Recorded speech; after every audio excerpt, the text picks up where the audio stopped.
A vital asset to World War II was the plane.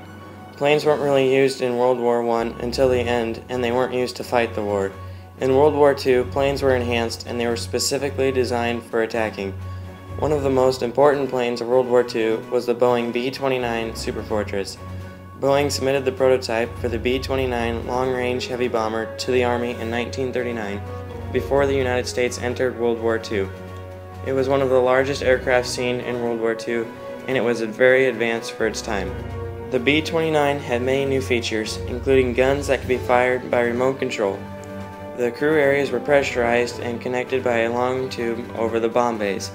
The tail gunner had a separate pressurized area that could only be left during unpressurized flight. The aircraft was capable of reaching 40,000 feet, allowing it to fly higher than most Axis fighters.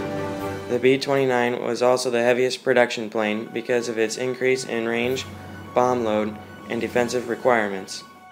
The B-29 was built in plants at Renting, Washington, Wichita, Kansas, Marietta, Georgia, and Omaha, Nebraska, although changes to the design occurred so frequently that special modification plants were built to alter the aircraft as soon as they came off the assembly line.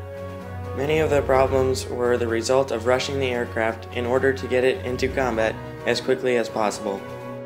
B-29s were primarily used in the Pacific area during World War II. As many as 1,000 superfortresses at a time bombed Tokyo, destroying large parts of the city. Finally, on August 6, 1945, the B-29 Enola Gay dropped the world's first atomic bomb on Hiroshima, Japan.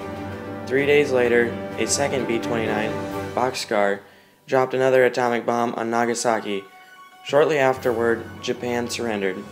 After World War II, B-29s were adapted for several functions, including in-flight refueling, anti-submarine patrol, weather surveying, and rescue duty.